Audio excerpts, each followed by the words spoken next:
Hi Teen Titans, ito po si Ramil, ang inyong team leader. Tuturuan ko po kayo para matuto kayong mag-register ng new Technopreneur. So ang una, punta po tayo sa MyLX.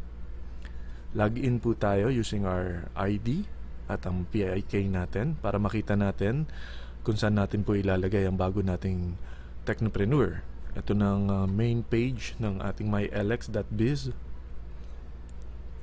So sa my genealogy, dito natin makikita ang network natin. So kiklik po natin ito. So ito na po. Nasa loob na tayo ng mylx.biz. So lalagay po natin siya dito sa B. Kasi meron po tayong dalawang team, no? Yung A at B side. So ito po ang A, ito po ang B.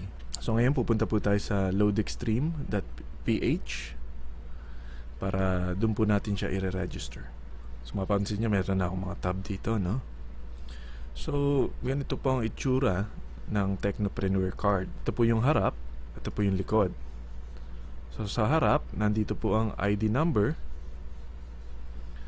At sa likod naman po, nandun po ang tinatawag na SAC or Subscriber Activation Code at ang PPSC ng Product Pack Sales Code, no? So kailangan po natin itong mga data na to para sa registration. So babalik po tayo sa LoadExtreme.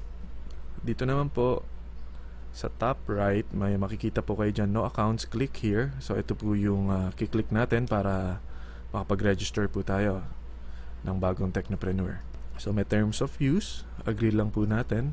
Pwede rin pong basahin yan kung may oras po kayo.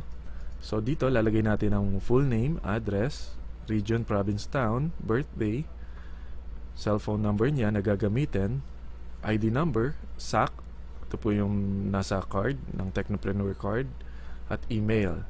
So full name, ito po ang lalabas sa cheque na bibigay sa atin ni V-Mobile. So make sure na tama po ang pangalan niya sa ID niya. Kasi i-verify to sa bangko pag nagpa-encash po tayo. So ngayon po lalagay na po natin yung pangalan niya, no?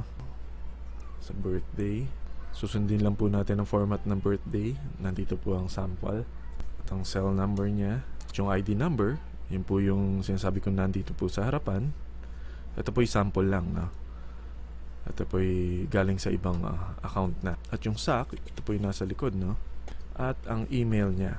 So pagkatapos nyo pong ma-fill upan lahat ng mga personal information niya, pag-click na po natin ng submit.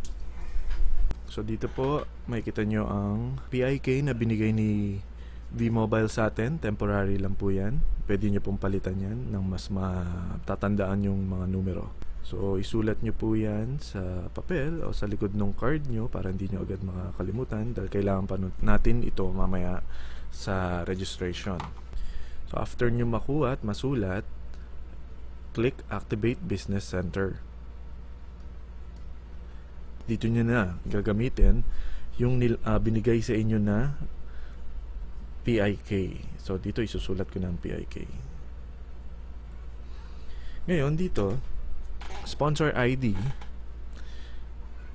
Dito nyo lalagay kung sino ang sponsor or sinong bibigyan ng incentive ni V-Mobile na 500, no? Dito ang sponsor niya, no? So ikakopy lang po natin to. Paste po natin yan para mas madali. Pwede nyo rin naman isulat kung alam nyo. At ang placement niya, since una niya ito, kung mapapansin nyo, una niya. So wala pa siyang downlines, no? Ibig sabihin kasi ng placement kung saan natin siya ilalagay. So dito dito pa rin, sa kanya pa rin natin siya ididikit. Maliban na lang kung meron na siyang ibang downlines, ang kukunin nating ID ay yung ID kanya rin ni number 2 or ni number 3, no? Kung doon natin siya ikakabit. Ganun lang po naman eh. So ngayon kukunin ko ulit to, copy and paste. At lalagay ko po siya sa Team B.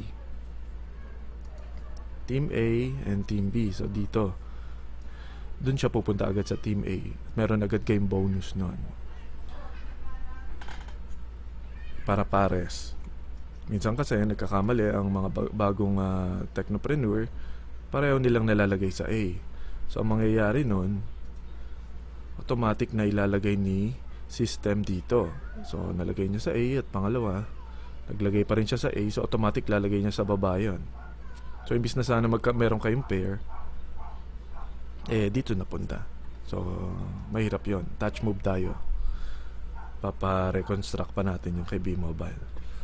So kapag nandito na lahat ng mga data at numbers, so isasubmit na natin siya. So dito nakalagay na yung information, no? So pwede nyo siya in-check. Ang sales sponsor niya si Jenny V, then ang placement niya si Jenny V pa rin, at ang position Team B. So pag nakuha niya na, lagay niyo ulit yung PIK niya.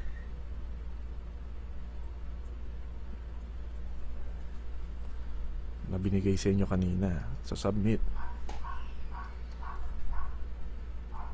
So lalagay natin yung ID, yung PIK, at yung PPSC. Ito yung PPSC sa likod ng Technopreneur card natin. Pag na double check nyo na, click submit, at ayan, successfully credited your PPSC.